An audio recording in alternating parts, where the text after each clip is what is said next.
Yeah. Hi, everyone. So see the first question straight away. 16th question. Cyber warfare is considered by some defense analysts to be a larger threat than even Al-Qaeda or terrorism. What do you understand by cyber warfare? Outline the cyber threats which India is vulnerable to and bring out the state of country's preparedness to deal with the same. So a big question. Try to break down and give me the framework.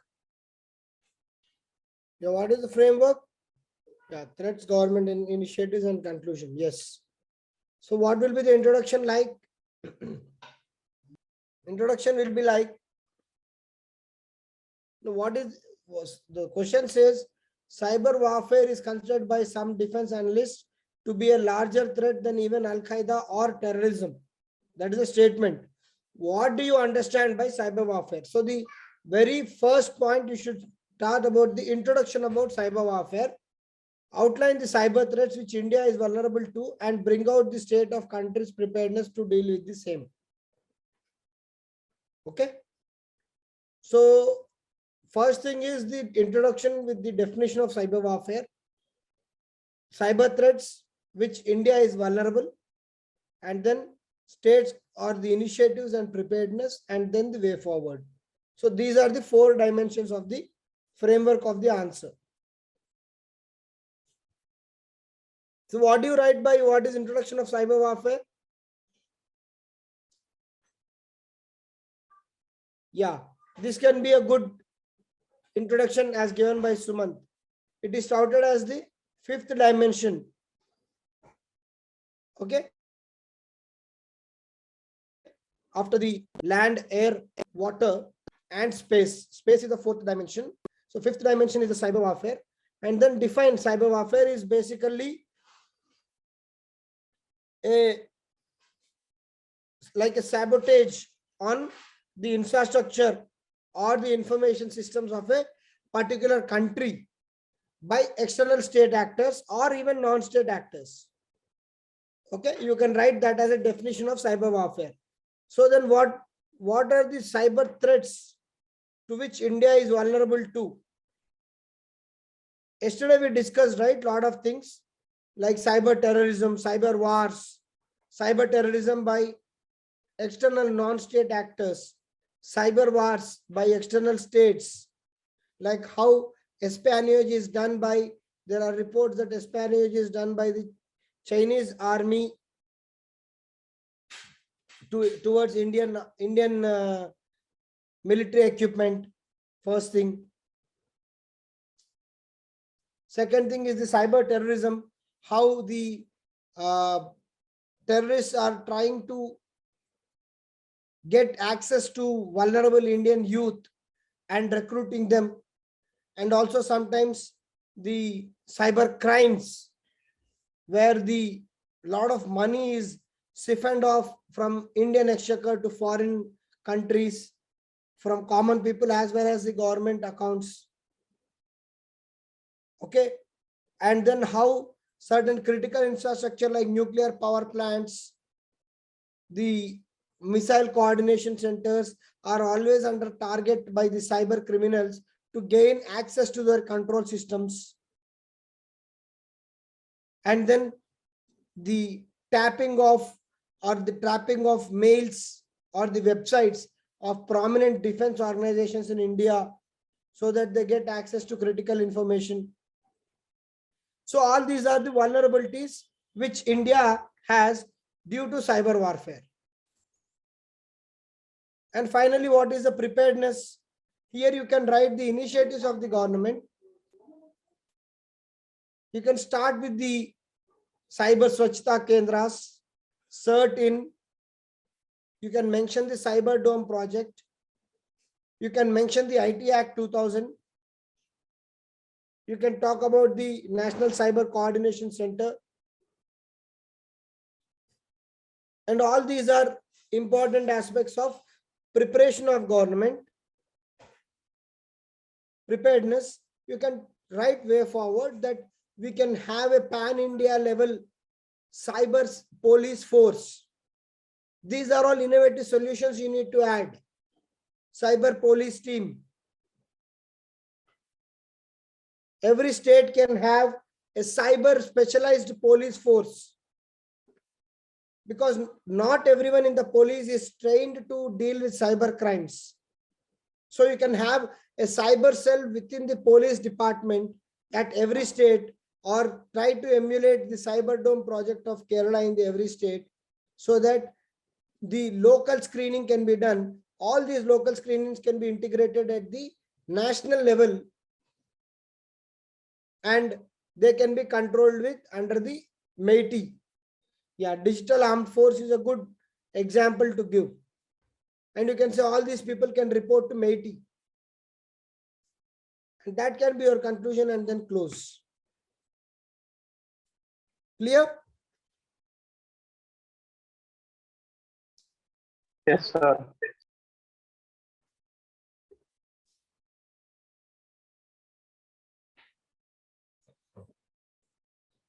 Vasavi, you are there in the class?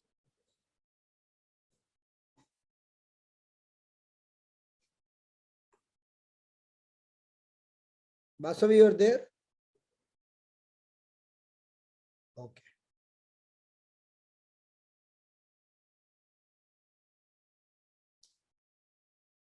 Yeah.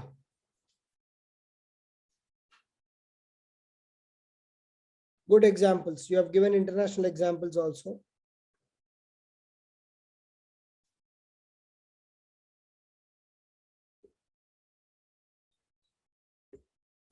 Espionage, sabotage. Yes.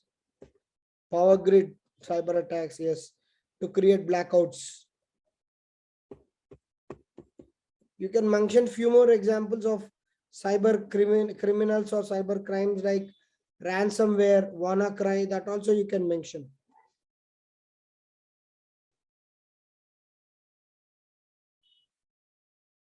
Okay, good. So in the innovative lacunae or challenges, you can always mention blockchain technology. Blockchain technology, as so far at least, has been considered foolproof system against certain cyber crimes.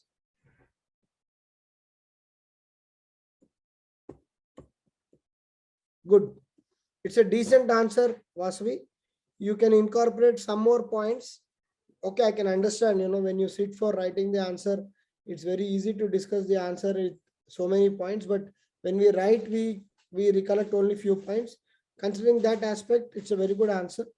Okay, if you can just expand the scope of the answer to the points we discussed, it will be much more good.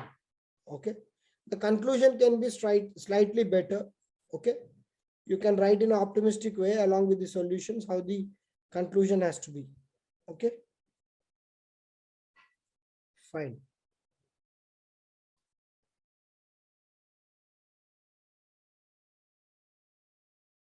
See the 17th question.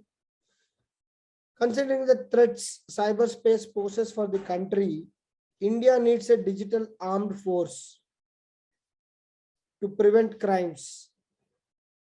Critically evaluate the National Cyber Security Policy 2013, outlining the challenges perceived in its implementation, in its policy implementation.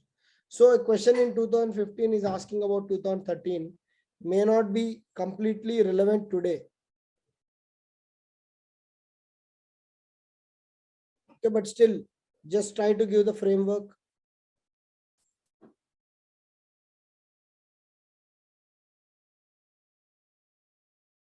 Okay, Sumant, so your framework is right.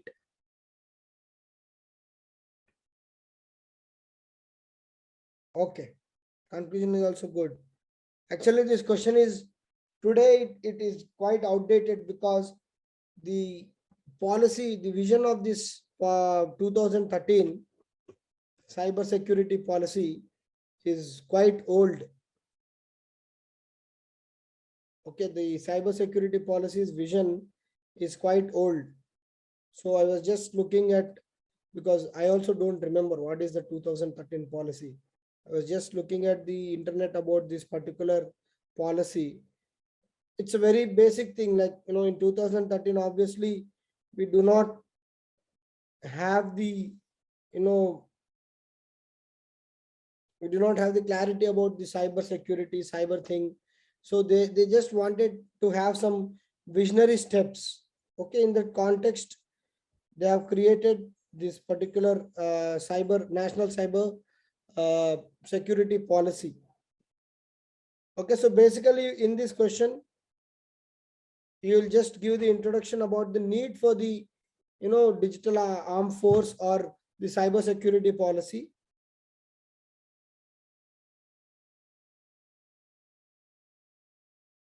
Okay, you will just give the key features, the introduction. Yeah, we have done that, right? Yesterday, data protection bill. So now it is more about data protection, okay, data security. These are the important parts. Basically, if you look at the important features of that uh, National Cyber Security 2013, it is asking for creation of digital literacy and awareness about the cyber security and how cyber vulnerability is there, and that should be mitigated. Okay, and create cyber ecosystems and framework for security policies, and having 24/7 mechanisms for obtaining strategic and information regarding any threats to the information and communication technology, to sustainable indigenous security technologies. So making this security technologies as indigenous, improving the visibility of integrity of ICT, that is information and communication system, creating a large workforce who can actually get employment into the cyber security, and enhancement of capabilities through legislations, development of PPPs, and promoting shared understanding and leverage relationships. I'm just sharing that direct PDF of the government of India in our group. Okay, so now today these aims and objectives are not so relevant because we have come lot further. As Suman said, you see how the questions with regard to cyber security are not relevant anymore today. Like the cyber policy of 2013 is not relevant today, but even today the 2013-14 question on Naxalism is very much relevant. So the progress on two different issues is completely different. Like cyber security, digital protection, digital India, the data protection, all these are changing very fast because we are in the digital age. But the social issues or the static issues are still very much relevant. The content of 2013, except for some current affairs and some value addition in social topics like communism, regionalism, is still relevant today, but not so with the digital part of the examination. So hence the UPSC has more scope to confuse you or test you in these questions, and you can going forward expect these kind of questions which are current affair oriented and require recent information with good current affair base. Okay, so on that note, you can write the policy, you can write the weaknesses like lack of funds, digital illiteracy, opposition to change by the government employees, the front end and back end challenges, infrastructure related issues. All these are the issues with regard to the cyber security, cyberspace. And then in the conclusion, you can write that the way forward is going to be data. Okay, data is going to be the new oil, that is being said, right? In fact, one of the essay topics also was like that. Data is the new oil. So data is the new oil, and hence the importance of cyber security is all very much relevant in the present age. The need of the hour is to have proper policies in place to get the cyber protection done. Fine. Clear? Yes, sir. Yes. Sumant, you are right. All the questions on cyber security data protection are indirectly or directly expecting you to inform about the government's initiatives and give solutions, because this is one area where lot of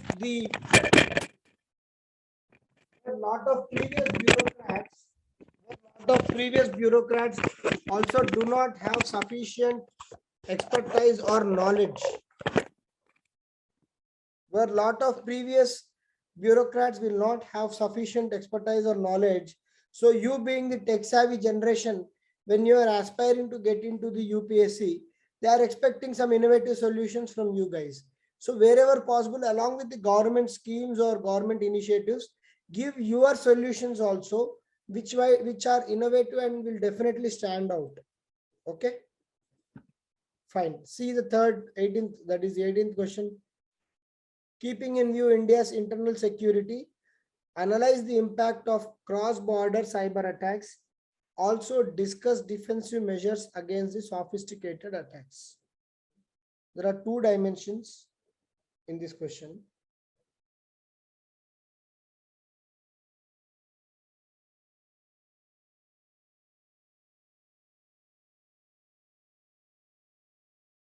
Give the framework for third question.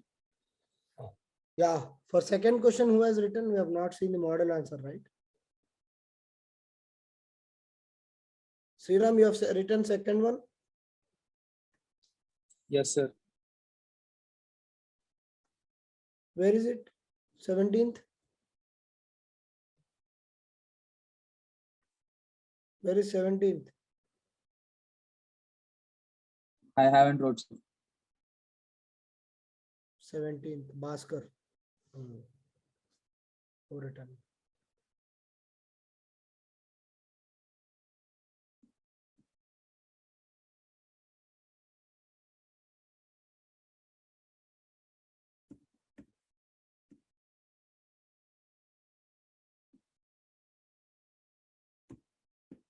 Okay.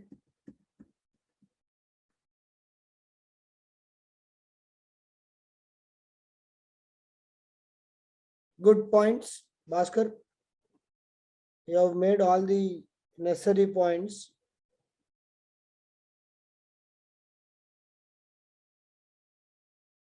See, today the answer may not be so relevant because most of the initiatives government has taken and it has already implemented. Fine. Bhaskar, it's a decent answer. Okay. Yeah. See the 18th question. Keeping in view India's internal security, analyze the impact of cross-border cyber attacks. It's clear, cross-border cyber attacks. Also discuss defensive measures against these sophisticated attacks. Yeah, give the framework.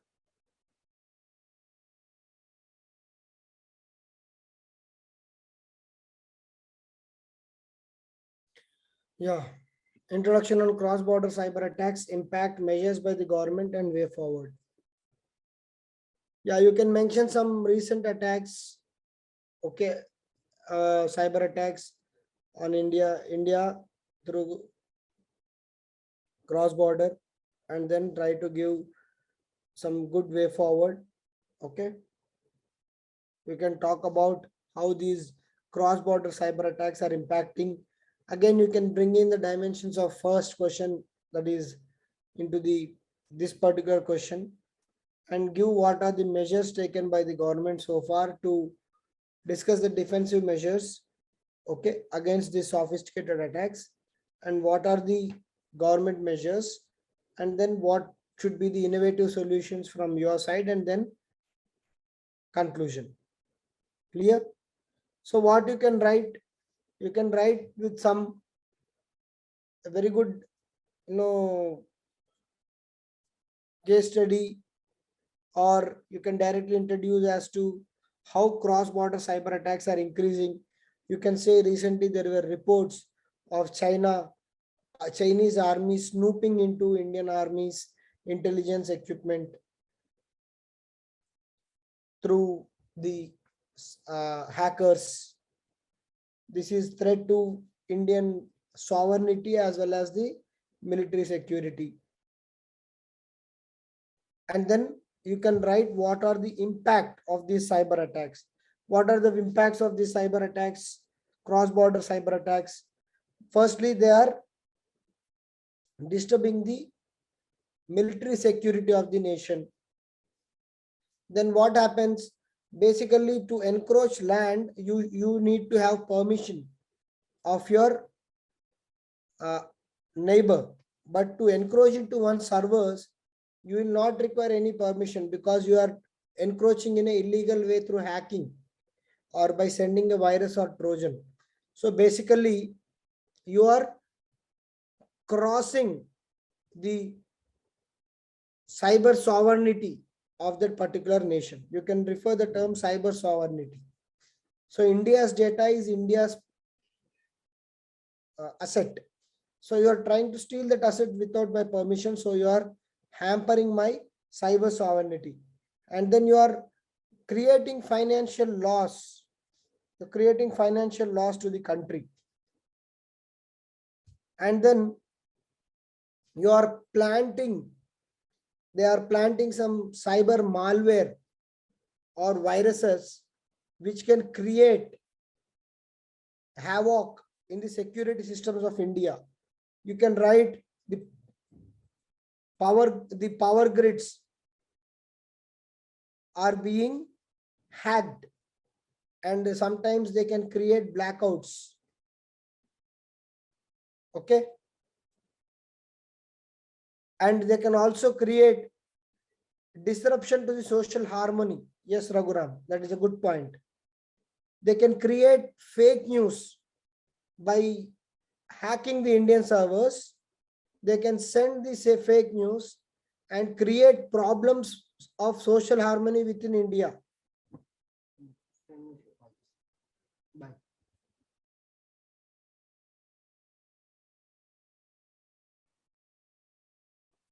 Okay, they are creating impact on the internal security by trying to create fake news. They are also promoting communalism by fake propaganda. By hacking websites, they are taking away personal information of a lot of people from India. So all these are causing the, and also through cross-border cyber attacks, they are inciting the vulnerable youth to create challenges for internal security within India. So all these are, yeah, radicalization of youth. Yes, that's what I was saying. So all these are issues with regard to the cross-border cyber attacks. Now, what are the defense measures against these sophisticated attacks? So that can be one of the side heading, defense measures against the cyber attacks. What can be done? You can talk about the data security bill, and you can again bring in the Cyber Dome project. Cyber Dome project is one of the very good examples, and you can bring it across the cyber questions. And ensuring that there are proper firewalls and antiviruses installed in all the critical personal computers and the public servers. And then you can think of the critical information to be stored locally, encryption of data. So end-to-end encryption of critical and sensitive data, implementation of blockchain technology. So these are the defensive measures against these sophisticated attacks. You can write periodic change of passwords for systems which are having sensitive information. Yes, establishing proper security protocols. So all these are defensive measures. So what are the government measures already in place? There is already CERT in. Cyber Swachhata Kendras, and National Cyber Coordination Center. You can write about the relevance of IT Act 2000. What is this 14C of MHA?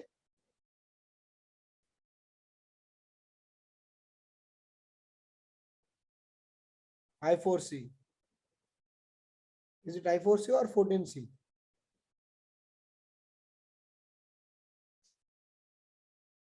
I4C. What is I4C?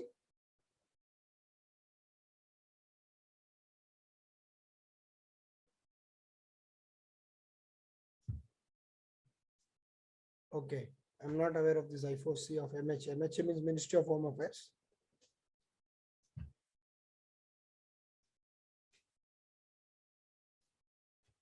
Okay, so you can write about all these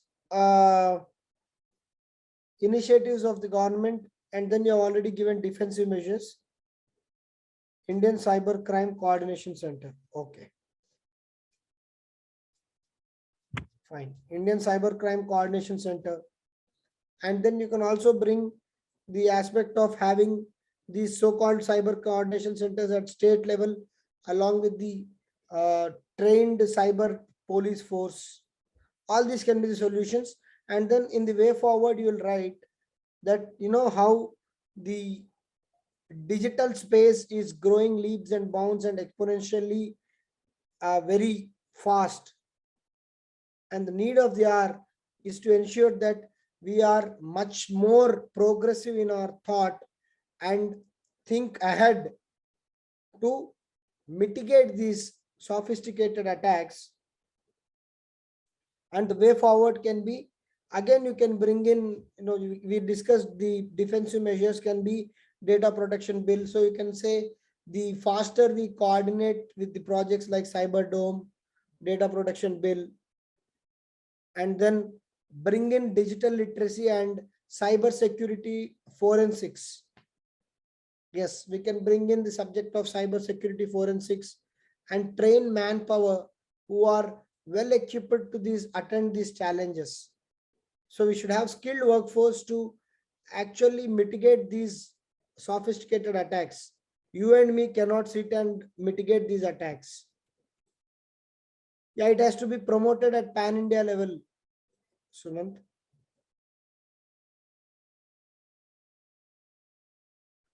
Okay, fine. So you have written this answer, Sriram? 18th one. 18th one you have written? Yes, sir.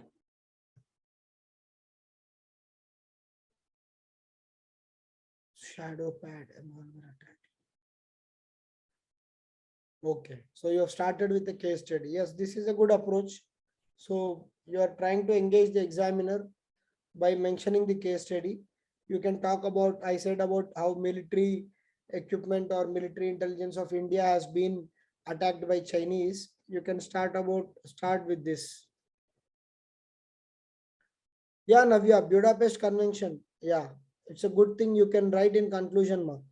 There are definitely confusions with regard to the Budapest Convention, and India is one who's not accepting this. But going forward, I think now that, there has to be global consensus on cyber security, or else it is going to be very difficult. Yes, hampering cyber sovereignty, financial loss. Yes. Cyber espionage. Okay. So you can write some innovative measures also, Sriram, like we discussed. You can write about the blockchain technology being integrated. Okay. Yes.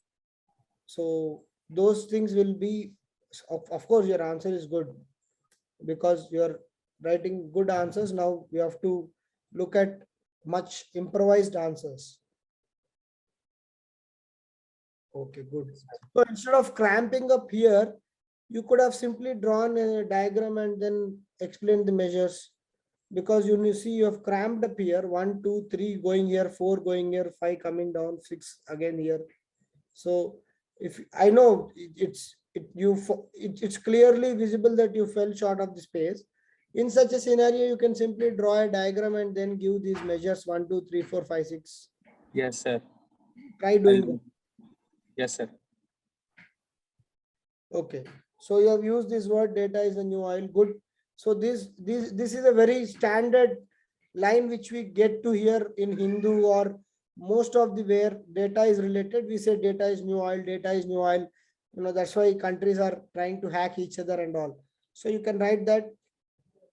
Yeah, Budapest Convention you have written. Yes, Navya, you were also saying about Budapest Convention.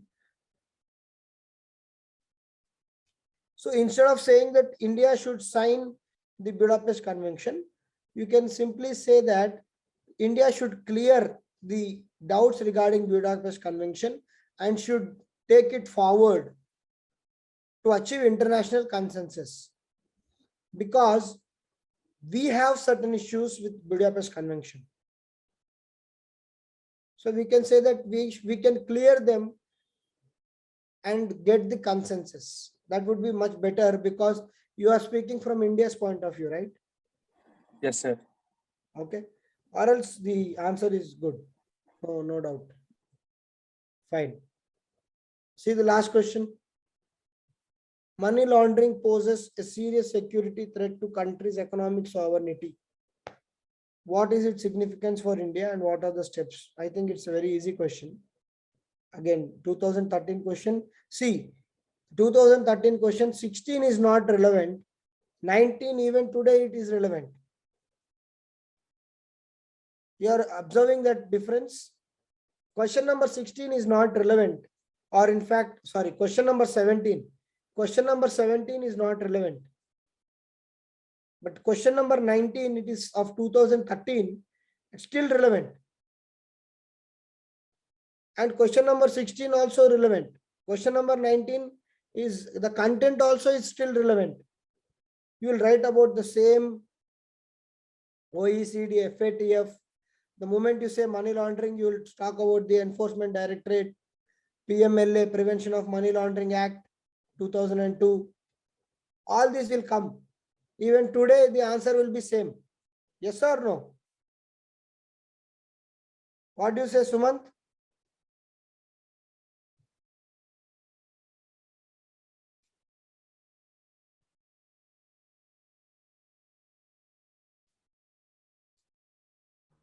Sir, am I audible? Yeah, okay. Tell me. Sir, content will be more or less the same, but there are more sophisticated methods that have been developed by offenders, serial offenders. So maybe in the solution part, we can give solutions to address those kind of concerns. Yes. Maybe that will change, and the government is when law commission report has suggested reforms in cyber laws, and when the NGO crisis NGO news was happening, then law commission report came where it talked about amending money laundering act, which has become redundant, and it has suggested some measures. We can maybe drop 1 or 2 points So from 2013 to 2022, only 20% of the content has changed. Yes or no? Yes, sir. So there are these kind of topics you need to track and make sure that you update your material, as you're saying, right? The Law Commission report and its suggestions with regard to the amendment of PMLA 2002. And then we have Financial Intelligence Unit. We have the Enforcement Directorate. Okay, all these are important parts. So these institutions are set up some 1.5 decade or 2 decades back. So today the technology has changed and the modus operandi of the money laundering has changed. So, and then now these institutions also should be slightly amended in their approach to tackle the money laundering, because money laundering means basically it is establishing a parallel economy. Okay, then you can simply For this question, the framework would be you can introduce with the money laundering, and what then the second step is the significance of its for India, then steps required to be taken, and then the way forward. So what is money laundering? Basically, it is, what do you mean by money laundering? It is the diversion of money from official proper channels to the illegal channels. Yes or no? If I simply have to define money laundering, official money being diverted into illegal channels is called money laundering. Okay, you can simply define that. And then how does it pose security threat to the nation? How does it impact the nation sovereignty? It is running parallel GDP, parallel economy. The black economy is a parallel economy. So you can mention some stat. Of course, there is confusion with regard to how much the black money is in India. Some people say it is 11% of GDP. Some people say it is 50. You don't know. So you can say it roughly it is around 10% of GDP. That is the general consensus in India. Okay, then what will be the impact of this money laundering? Basically, money laundering, this money is being diverted to support criminal activities, terrorist activities, drug trafficking, trafficking of women, buying arms in the black market. Okay. And then to encourage Fidayeen attacks, on countries.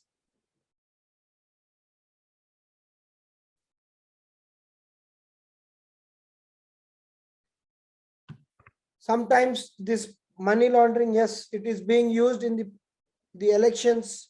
The money laundered is being used in the elections. Okay. It is being used to create social disharmony among the youth, cause internal security issues, supplying weapons to insurgency groups in the northeast and also in the central India,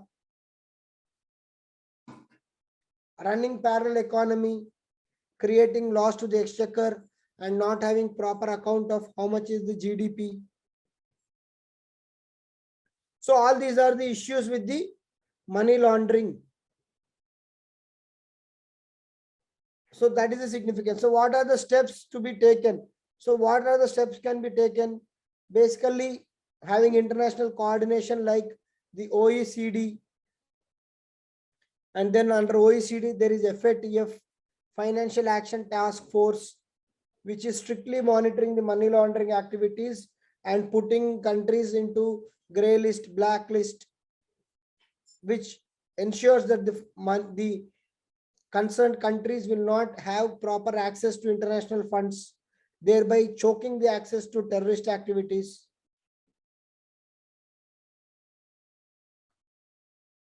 Having more international forums where countries can come together and discuss about money laundering.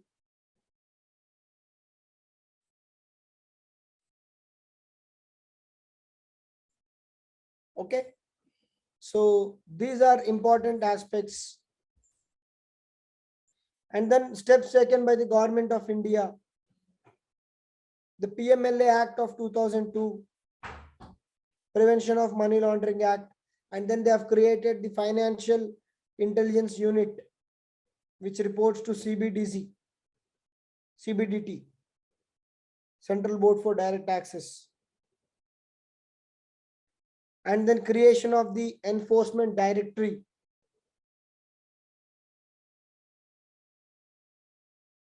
They have created the National Drug and Psychotropic Substance Act to look into the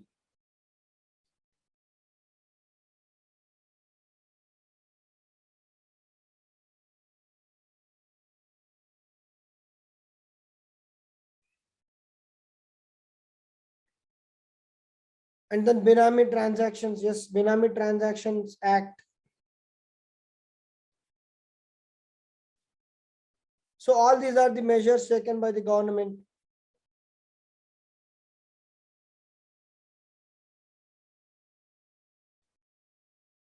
So what would be the way forward? What would be the way forward?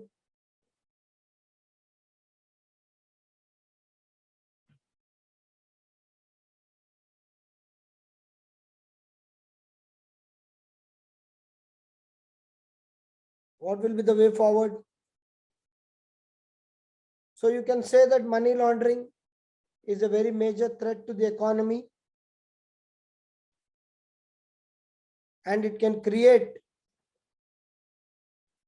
an issue in the development, the economic development of the country. Hence, the need of the hour is to have multi-stakeholder approach, bringing various agencies together and creating awareness among these agencies about the new modus operandi being followed by the offenders, and then have, yes, you can write that, Sumant, technology driven revenue intelligence. So very good term to use, technology driven revenue intelligence. The enforcement directory is revenue intelligence wing. So you can say technology driven.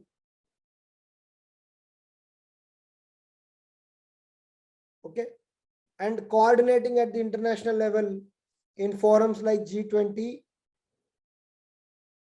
so that the money laundering is addressed across the world and the global wealth is protected, and it will be made sure that this money will not go into the hands of illegal people. So on that note, you can just conclude. Is it clear?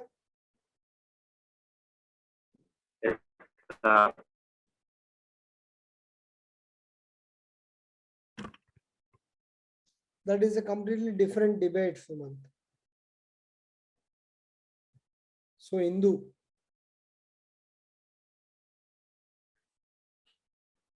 money laundering is not earning money through illegal actions, it is diverting money through illegal actions. Earning is called black money. Okay, money laundering is diverting the earned money or the black money through illegal actions. Okay. Okay, good points. Yes, Narcotics, Drugs and Psychotropic Substance Act. You can write some solutions, okay? Like, what are the steps taken by to be taken way forward? Okay. You're writing it, mechanism, money laundering has become advanced. Okay. We have to use big data, artificial intelligence, etc. Okay. On the whole, it's a good answer. You can just add few more points as we discussed. Okay. So those were the questions for today. So any doubts with regard to today's questions?